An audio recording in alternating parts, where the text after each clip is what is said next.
Can I be ripping a heater? Can I be ripping a heater?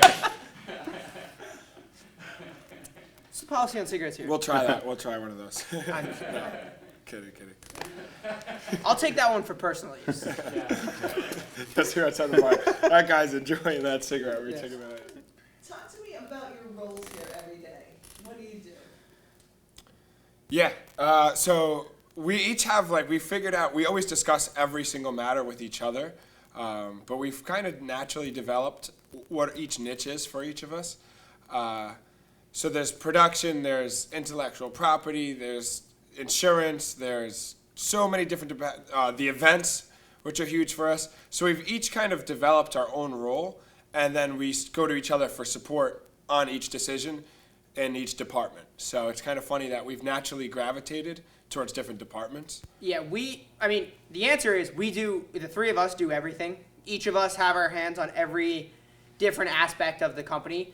But like Dylan had said, there's just things that we naturally had gravitated towards. For me, as example, with, any conversations with the lawyers, I usually take, the lead on that.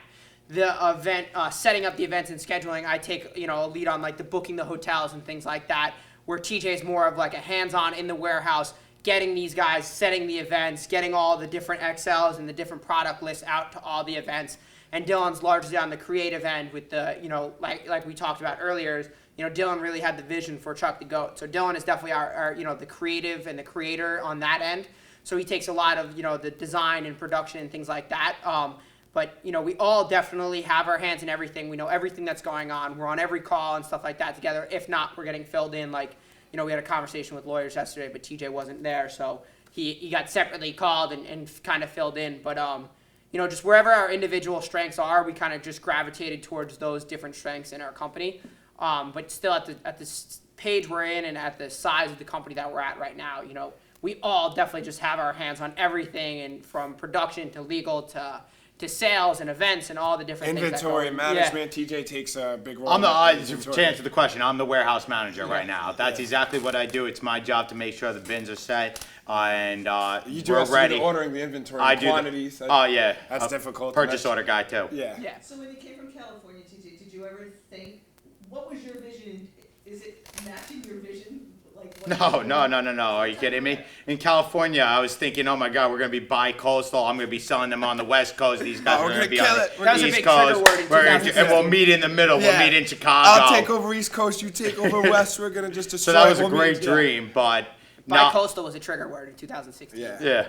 So, it's definitely been so different. Exactly. Yeah. Right now, where we are is the amount of times I told these guys, I am not going to be data entry guy. That is not what I started this company to do. And right now, I'm data entry guy. We're about to make up a business card that says professional data entry. That's exactly. So funny. And with the events, we absolutely love the events. We consider them game day. It's why we do it is we just love the events. But so many times I call TJ at 4 a.m. I'm like, bro, I'm done with this. This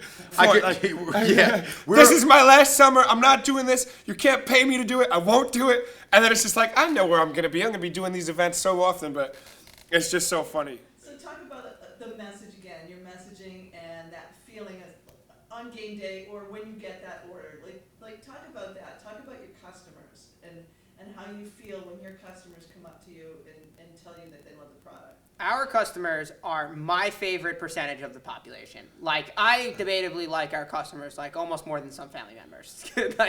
These people have such a special, such a special place because they had, like I said earlier, they had no reason to believe in us, or even like us or the brand. And for them to, there are some people that will go to bat for us, legitimately stand in and fight someone in the street because they said something bad about Goat USA. So, the people that have supported us from our community and people that were complete strangers, Dylan had been saying, he's been kind of following the same circuit in June of this year where, he's seeing a lot of the same teams. And we legitimately develop relationships with a lot of these people that we see at live events. And, I have kids that I'm not a tall person to begin with, but I have kids that when we first met them a few years ago, they were 4'8", and now they're these 6'3" young men. I'm oh my God, dude, you're almost double my height. And I specifically remember seeing this little kid as a 13-year-old, and now he's this 16-year-old grown man, and it's like, oh wow, it's pretty cool to see that and see their progression. And I think what's going to happen soon is we're going to have some of these kids start going off to college, and we're going to see them like, dude, I'm going to play at this school or this school, and it's going to be kind of cool to keep following them as they progress as individuals and progress with us. And I think that's a really cool aspect of what we do and the relationship that we develop with some of these guys. So it's a really cool aspect. And any stories from these events, like we were talking about when they put the shirts on? Talk to me about that. Like, There's so many. There's too many stories. I could throw one at just like this one. We always kind of make fun of the competition, whatever. But he said, yo, man, that's a lame shirt. You got to get a goat shirt. And he's like a 13-year-old kid. And we're like, oh, you don't have to rip it. You don't have to rip it. But he was so juiced and he was so excited. He was ready to and the rip kid was that going to bad rip his shirt off right there and buy a shirt. We're like, yo, like, we love the excitement. And it's energy like that. And we're like, we were just laughing out on our drive home. Like, you see that kid was going to rip his shirt off today. We told him, like, you don't have to do that. I've had kids throw shirts in the garbage. Kid threw his dad bought him a head tie that was not a goat head tie last week. And they threw it in the garbage. And the dad's like, my kid threw the head. I was like, yeah, probably a good move, It's just like, one of my favorite stories was we just started. When we started, we'd vend at any live event. So my father got us into the Italian festival in Williamsburg, Brooklyn. So we're like, oh, beautiful, free vendor. We don't even have to pay. Of course we're going. So we go to that tournament, or I should say festival event. And I swear to God, nobody's buying the shirts. We made a customized Italian shirt. Said, forget about it on the back. It was beautiful. It was beautiful. And we go to the tournament, and more of these people are sweating during the event and buying our shirts as rags than even care about asking about the acronym GO. And one guy came up to our booth, and he's so bombed. And he literally goes, dude, you guys need a hat that says, forget about it.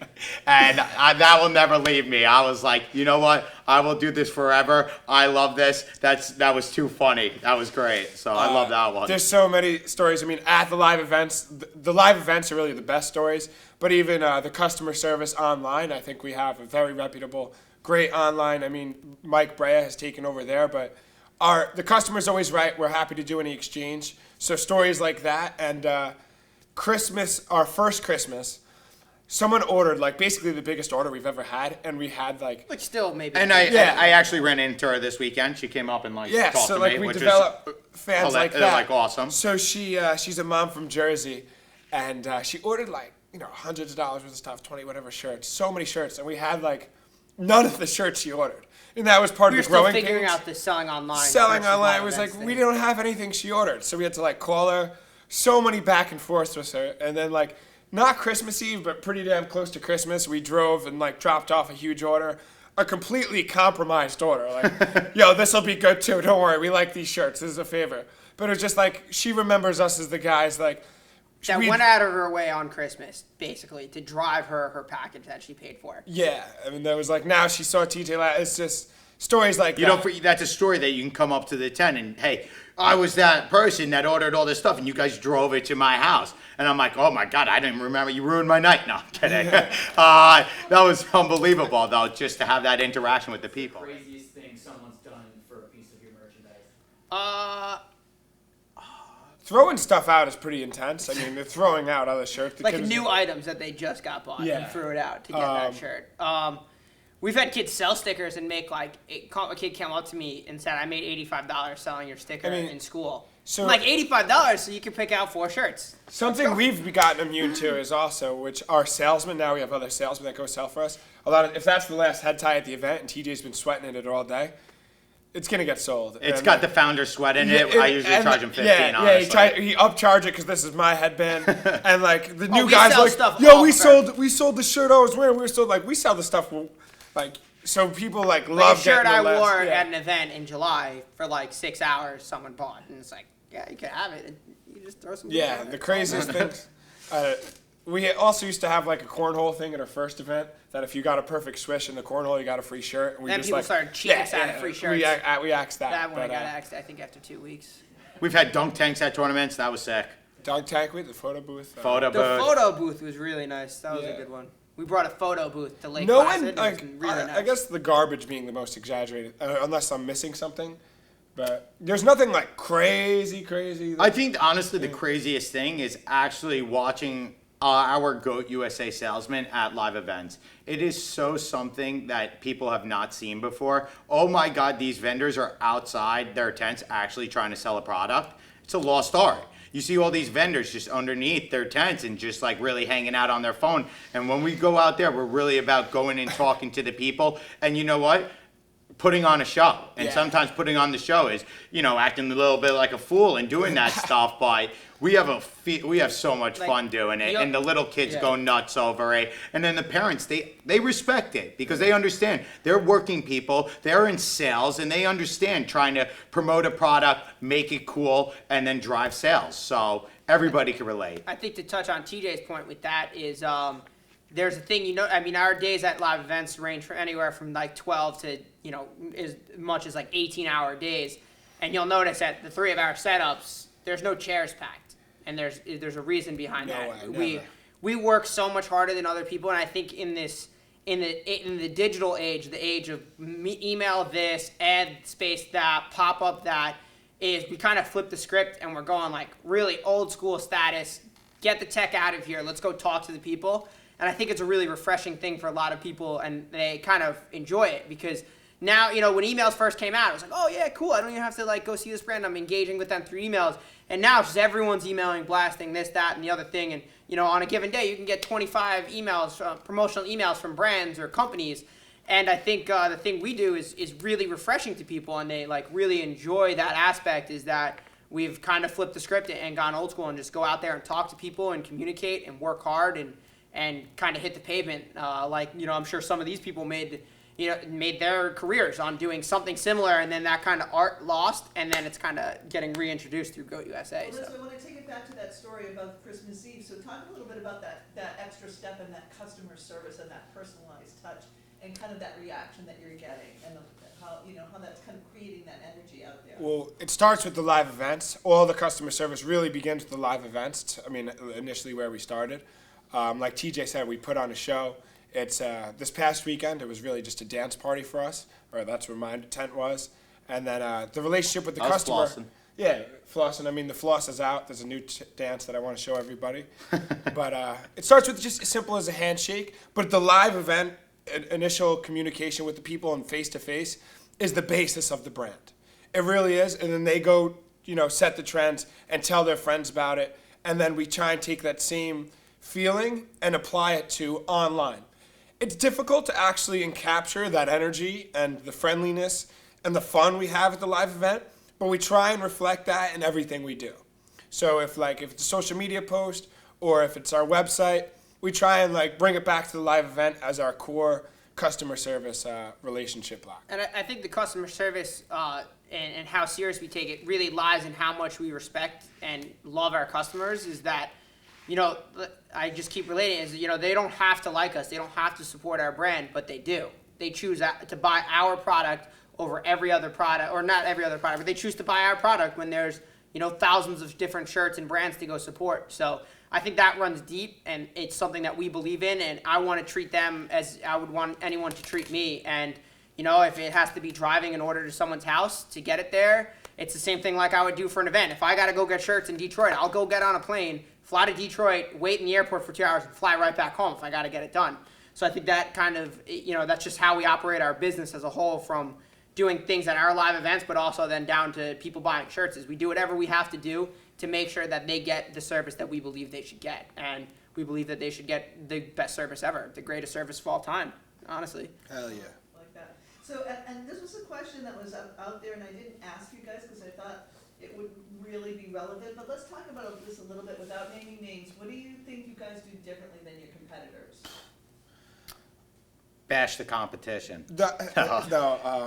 What do we do differently? The lane we created is no one's ever done it before. Like TJ said, we're not sitting under the tent. We decided to launch our brand. Now, it's not exclusively a lacrosse brand, but like I said, that's really been the backbone. We went to the events and brought a show that's never been done before, and we're unlike anyone, and I know we're absolutely the best live event t-shirt salesman in the world. There's no question we are. And so that is the lane that we've created that nobody else has ever done. And we're transitioning that to everything's going digital and online. But that's where we're going, where our competition and everyone's going. But the lane we created in mostly just destroying live events and having the most fun ever and putting on a show and engaging with the people there, like we had mentioned, it is the lane we created that is unlike anyone else. I think what we embody in our company, and it's the belief and passion behind our brand. And I think when you meet us at a live event, and what we're trying to do is take that same exact impression at a live event and get that on the digital perspective. But I think when you meet us in person, it's impossible to not feel the belief or the passion. And it was like a conversation we had, when we have this with a lot of our salesmen that have never been to an event before. And I had this with TJ when he was in California, he's like, yeah, no, I know you guys are slinging. I'm like, I know it's sick. But I was like, it's different when you're here and you feel it. So the verb for you, I kind of like that to start that sentence. The verb for us is slinging. Slinging. Yeah. Slinging. We're I mean, slinging. that's what our sales are like. Yo, how you doing? Oh, we're slinging. Meaning just we're slinging T-shirts. We're killing it.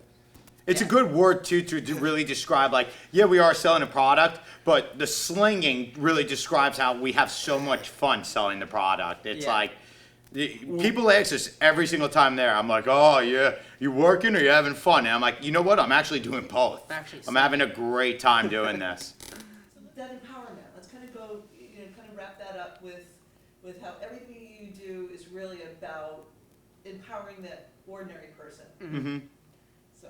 Yeah, so I guess it's empowering, it's belief, and like I was saying earlier, is, the belief that we have in this brand and the passion behind what we do and our brand, I think is just infectious, and you see it and you feel it, is what I was saying earlier. It's just you feel that belief and that passion, and I really think that carries over to the people that are going out and wearing their shirt, and then when someone asks them about that shirt, they have, maybe not to the same degree that TJ or myself or Dylan has, because we're very passionate and have a lot of belief in it. But I think that carries over into them, and when the little kid wears it to school and their friend asks them, I think they have that, oh yeah, this is what it is, and they are excited and they're energetic about telling them about what the brand is or what this is or who Chuck the Goat is or where they saw it, who they met, what our Instagram is, whatever it may be. But I think that belief and that passion that we have kind of resonates and carries into our customer, which then kind of carries into their personal lives as well. And it reminds me of, similar to a touch base on a question you asked earlier, I ran into a customer that told me, I wear my goat shirt when I need a big day. And I was like, just like stopped in my tracks. I was like, yes, that's the empowerment we're talking about. Perfect. I just think like we're in this position because of those ordinary people that did extraordinary things for us. So it's just an awesome thing to be able to give it back to these kids, even if it is a T-shirt, because like these guys have been saying, these kids then, I call them the YGs, the young goats, or the HGs, I started saying, the homie goats.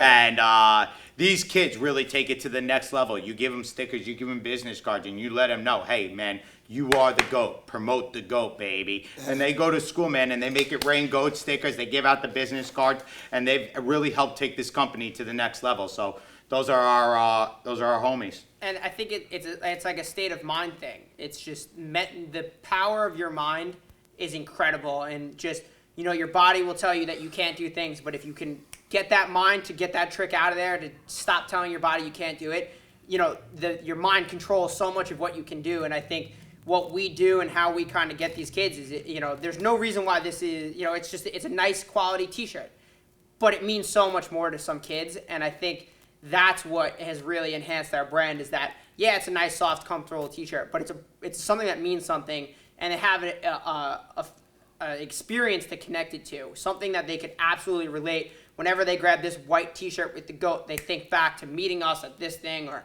however it is, and it kind of just translates into their day. And I think that's something that has really, really been helpful and really great for us as we've grown our brand.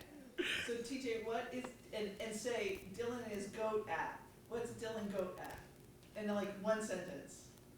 Well, Dylan is the GOAT at shouting in public spaces and making it hilarious, PG, and just witty. It's great. It's engaging, it's funny, and it's PG. It's pretty hilarious. Oh yeah, he worded it way better than me. So. All right, what's TJ to go to?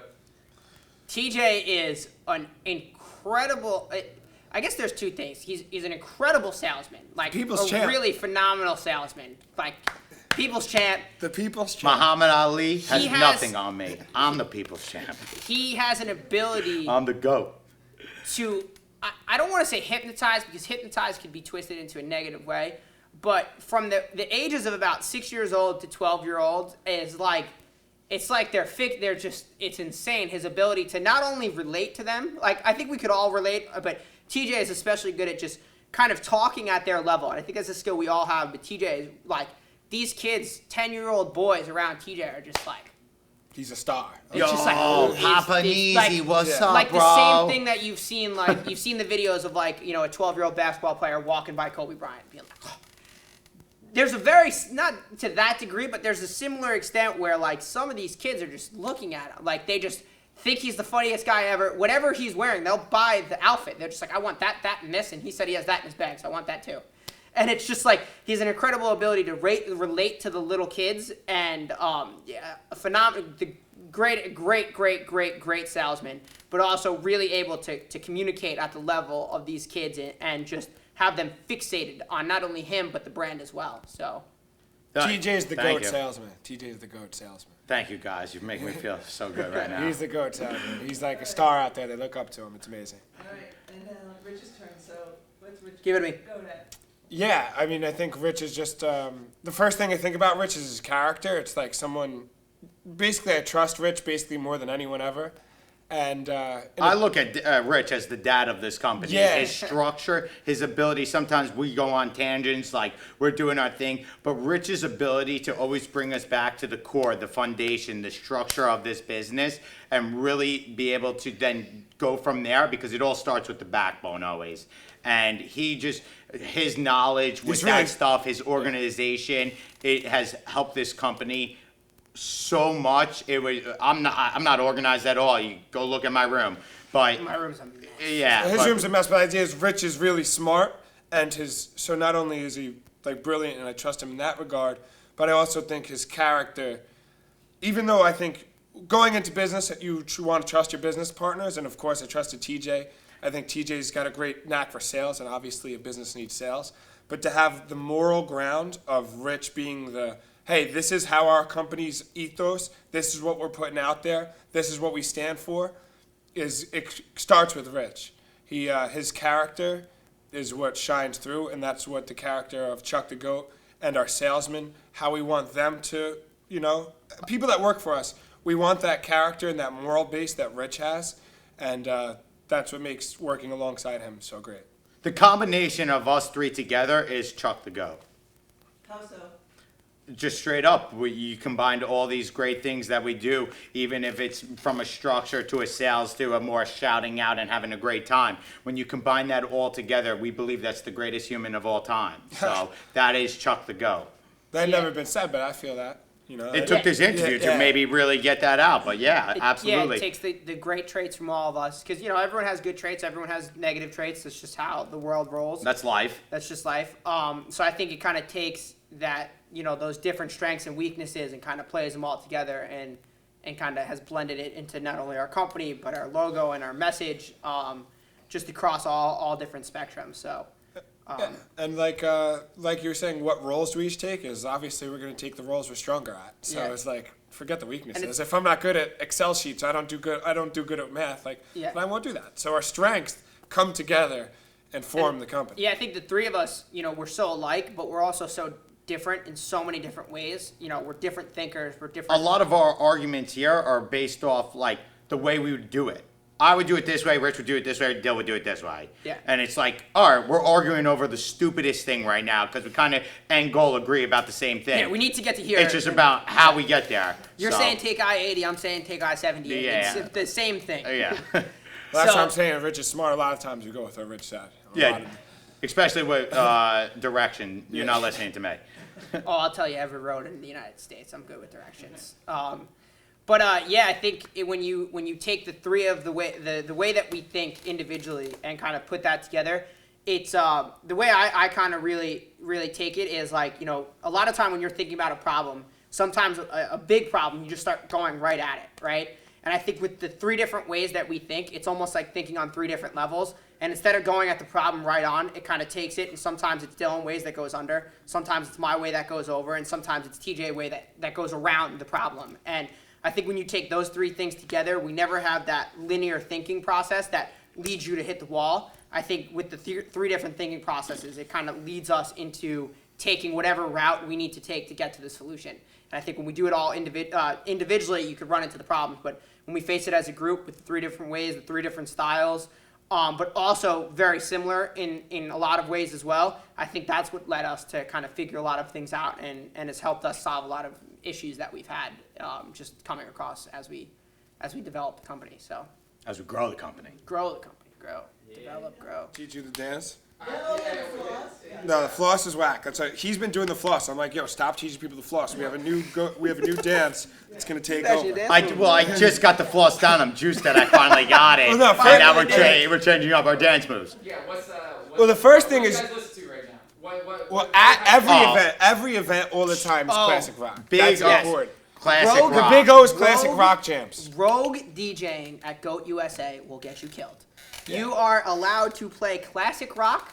We have a classic rock playlist that runs for about 12 and a half to 13 and a half hours. The Big O's classic The Big rock O's classic rock jams jams. on If you Spotify. guys got Spotify, it's a phenomenal It's awesome. playlist. You're permitted to play Breakfast with the Beatles from 7 to 9 a.m., but after 9 I a.m., play Bruno Mars in the morning. yeah, Rogue he's a little DJ. different too. Rogue Not DJ. setting the right example, but Vintage but me. we're very particular. We all have different styles. we've of been doing a music. little John Mayer and some Grateful Dead too. I'm Grateful Dead, Ventetta, Oregon, August 27th, 1972. It's a phenomenal album on Spotify. Check it out. I found a lot of the parents actually do like Post Malone, so we've been bumping Post Malone. a Not lot like then. we say, you're not supposed to black. I love rap music. I love music. I mostly like Post rap. Malone, the GOAT. I can't. You're not allowed to listen to rap music in public like that. So that's Because what there's we do. kids and there's In the warehouse, we listen to rap in Yeah. all different varieties. Not- You I'm missed the not a little big, cutest kid though this weekend. Sobo, one of our salesmen, asked him what's his favorite song, and the kid's so cute. He goes, "All my friends are dead," and I'm like, "Oh my god, it's Little Uzi Vert." Like, "All my friends are." It's I don't like that. One of the biggest raps. I was cracking up. I thought it was Yeah, hilarious. we all have different styles of music. I'm more of like Jack Johnson, John Mayer, Grateful Dead, super mellow. That's Dave Matthews Band. I'm actually going to see him in July. Big Dave Matthews guy. So that's my style of music. I like all that stuff. They, too. they Don't like get me all that wrong. stuff too, but like if I'm playing music, that's gonna be that like 95% of the time. I'll throw a little Drake on there because Drake jams, he bumps. Drake's TJ's the goat. TJ's is a little bit of a Z100-ish guy. I Yeah, love he's Z100. popping. I love he's a Z100. little popish. I'm a pop guy. Millennial type music, and then Dylan's a kind of a Totally. spray of everything. Yeah, spray of everything. So- I like my Nas and J. Cole, Yeah. but I also like Grateful Dead and that Yeah, stuff I'm a too. big fan of guitar. I think if you're playing some strong guitar, Oh, we I'll play listen to some it all mean day. air guitar out there too. I'm It's fun. debatably the world's best air guitarist that's ever lived. Although some girl in Yorktown, did I tell you about the move she hit? She What? hit me. She said I'm great at it. I was like, all right, let's see it. She hit me with a 4-step running start to a double leg slide, and then just laid on her back and went like this. And I was like, wow. That's pretty impressive. That was like that. And then she proceeded to do it 4 times throughout the day, and I was like, Wow. you got it. You give Yeah, her, that was you give her- some serious. give her a air. little, Something discount else on we the do shirt? is we teach everyone the goat handshake. Oh yeah. Boom, boom, leave it in the back. One, Which two, we all I said again boom, have. boom, leave it in the back. Yeah. Woo! Brea, you heard Brea in the back. What do you do, Brea? Woo! He goes bang bang. Boom, Woo! boom, hey. All right, let's start it. So do the goat handshake. Oh, you can't sit. No, yeah, Hey. That's it. So it's so simple. You could. one more time. Hey. So you could teach like that's the simplest teach a handshake. You could teach 3-year-old. thousands of people You that. could teach your grandma. You could teach your mother. Moms with some fat diamond rings stopping your hand. You're like, Like, oh, what up? Jesus, that's how I got this cut, actually. Nah, I'm just kidding.